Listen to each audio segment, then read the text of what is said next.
Hi you guys, welcome back. And if you're new to my channel, I would like to take the time out to say welcome and hope to see you again and again. Well, today I wanted to show you this beautiful mahogany Queen Anne writing desk, or some people would call it a dressing table.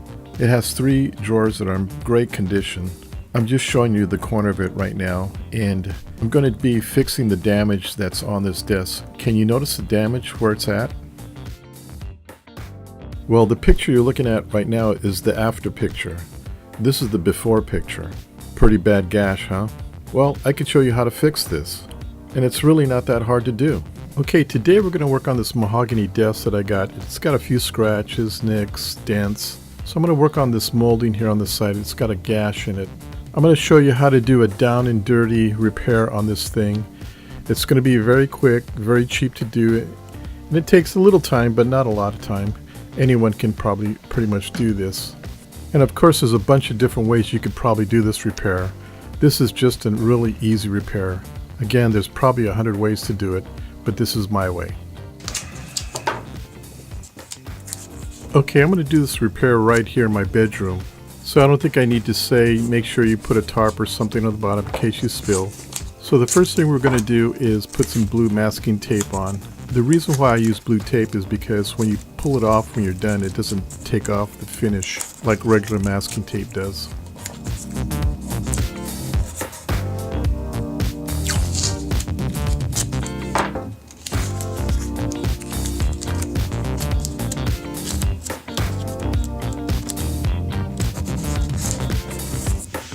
Once we got the area that we were going to work in masked off, if you remember in my previous video, we're going to drill some holes in. That way when we put our putty in there, or Bondo if you decide to use Bondo, it has something to bite onto. If you don't put holes in it, chances being if it gets bumped, it might get knocked off. So drill some holes into the damaged area so the putty or Bondo that you're going to use has something to anchor onto.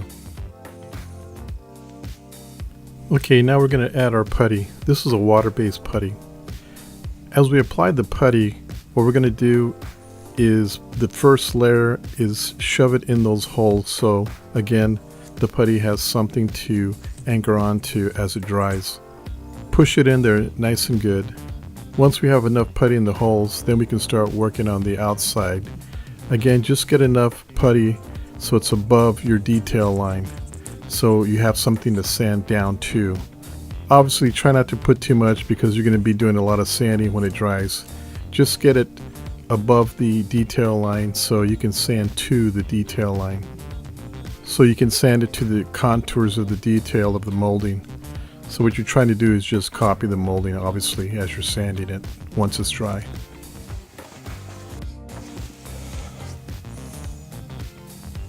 Now you're going to take your favorite putty knife, and what we're going to do is form the putty with the putty knife. Again, look at the detail of the molding and apply pressure to the putty knife to follow that contour of the molding, the actual shape of it. Try not to push the putty knife too far in, otherwise you're not going to follow the contour. It'll be too deep. You want it slightly above the detail of the molding. That way you have something to sand down to. Just take your time and form it. This is not some kind of high experience art form. It's just follow as best you can with the putty, copying the detail, but don't put it too deep. Leave enough putty for you to sand. Pretty simple.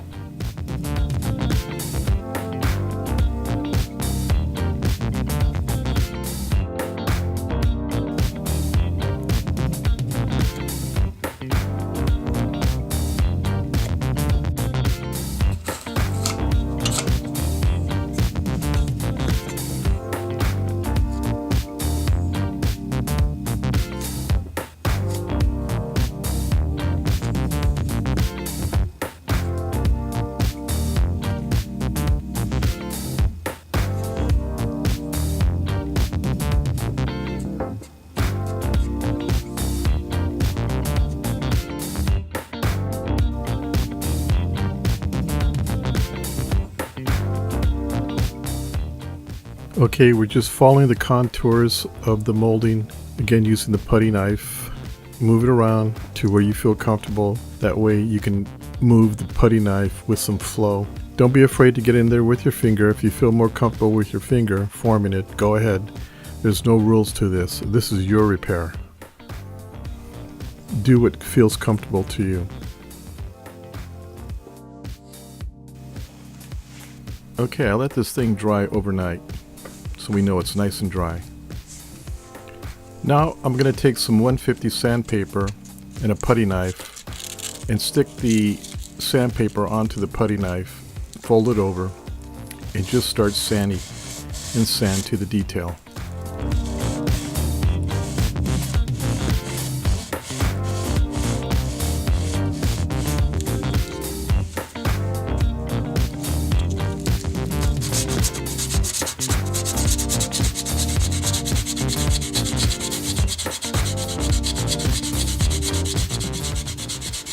What will help if you touch it with your finger and get familiar with the detail.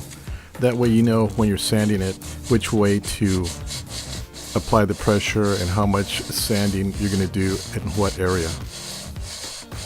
Again, there's no real secret to this. All you're doing is copying what's next to you. Sand a little and feel the progress that you're doing. Feel the area that you're trying to copy, and then sand a little more and feel, sand a little more, feel, and that's typically all you're doing.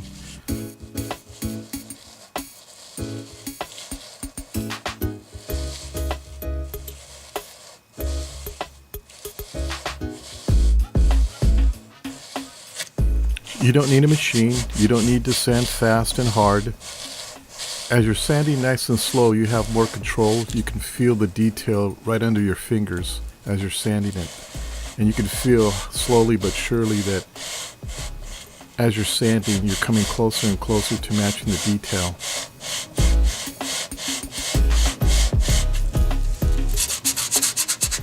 It's like if you're a carver just taking off a chip at a time, slowly but surely. You're creating with your hands the detail that was once there. I have to admit, there's some satisfaction in doing this.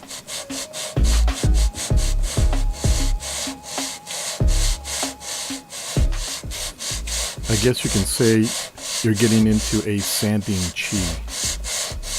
This is where you can take a mini vacation in your mind, plan out the rest of your week or your vacation, or how to get rid of the evidence of something bad you did.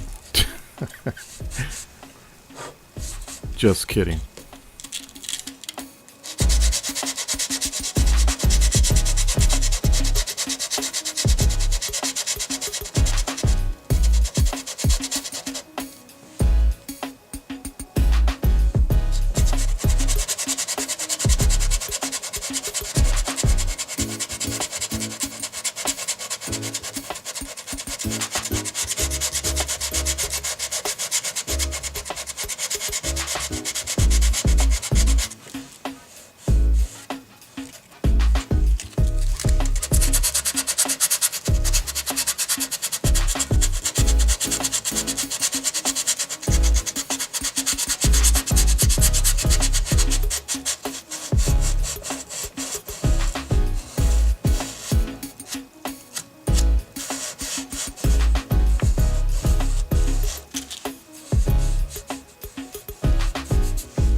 As soon as you feel your sandpaper getting worn, just go ahead and peel it off and reposition it and continue sanding.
Now since we're getting really close to the detail, you can leave the tape on, but I choose to take it off. That way I can feel a little better without the impairment of the tape.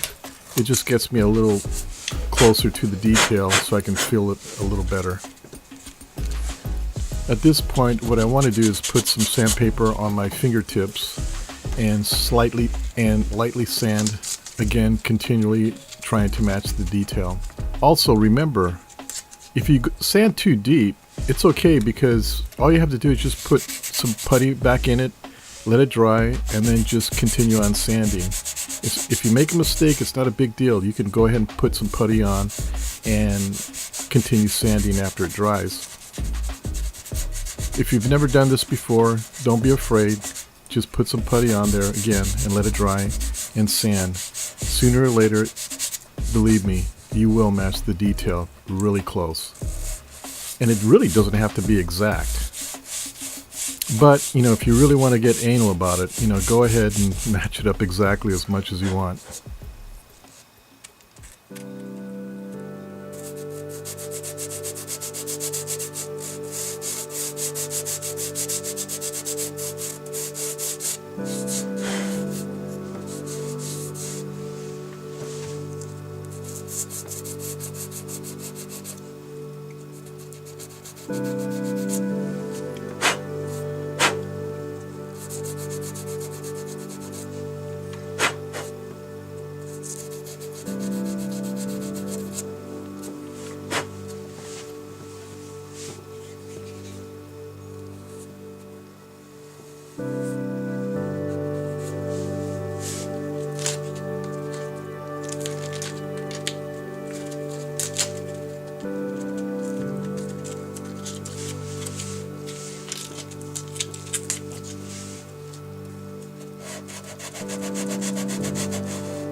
If it seems hard that you can't feel the detail, or your fingers have callus to where you can't feel sensitive areas, there's a trick that was taught to me years and years ago.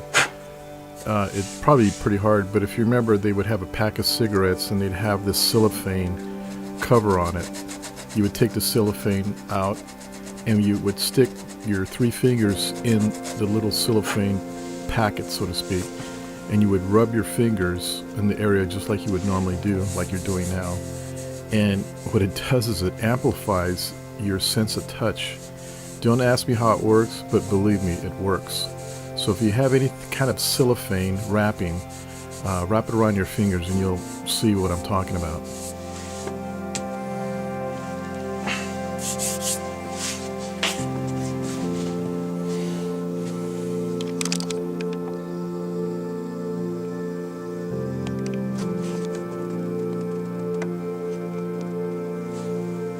Okay, as you can see, I'm not perfect. I can feel a slight indentation, so it's going to need some more putty. So what I'm going to do is I need a thin set, so to speak. So I'm going to take my putty and add a drop or two of water to thin it up, and then apply it on the areas that I think that it needs a little more putty on it to build up some more, so I can get it to match up the detail a little more exact. Again, it doesn't have to be perfect.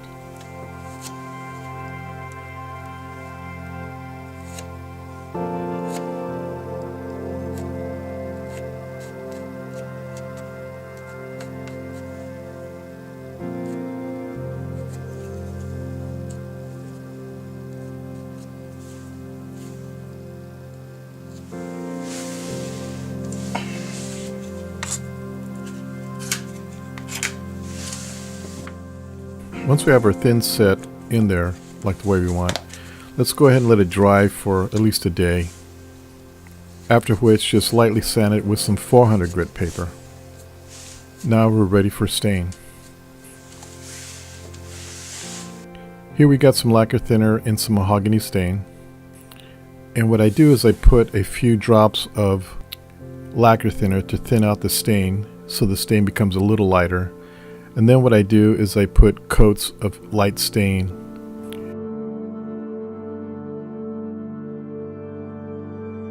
You can see how the stain is lighter than the actual piece of furniture itself. So what we're doing is we're going light to dark, and then we stop at the correct color that we want. If we just throw on stain right out of the can, it could be too dark, and now we've got to strip everything all over again and start from the beginning. So it's better to go lighter to darker.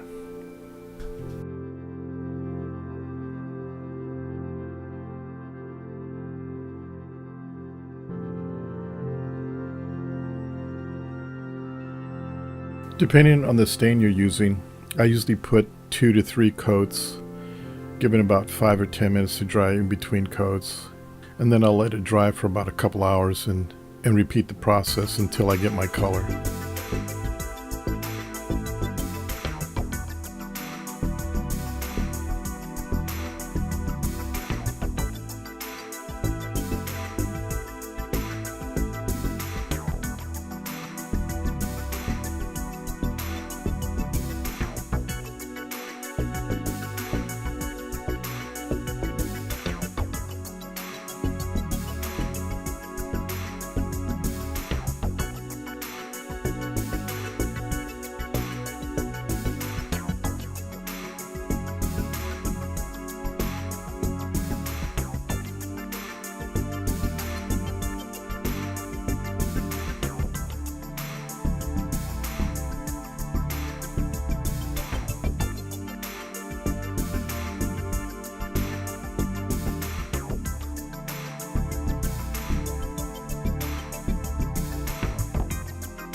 Now that you've achieved the color that you want and that you're happy with, let it dry for a day and then come back and we can mask it and get it prepped to get it lacquered.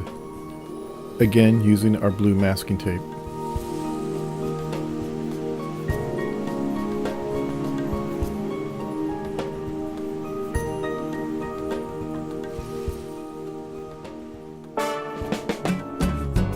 After it's masked, we're going to go ahead and apply thin coats of lacquer. I think I'm going to put 3 coats and call it good.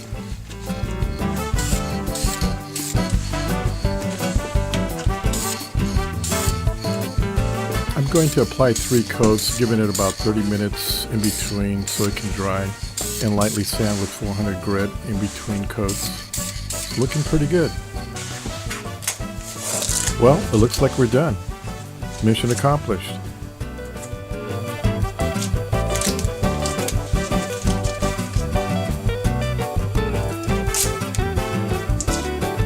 Well, as you can see, it wasn't that hard after all, right? Like I said, it doesn't take a lot of tools, just a little time and patience. Well, I'm really happy with the results. Now we can put her back into service. Okay, I hope you enjoyed this video. Please like and subscribe, and of course hit the bell. Until then, we'll see you at my next video. Bye!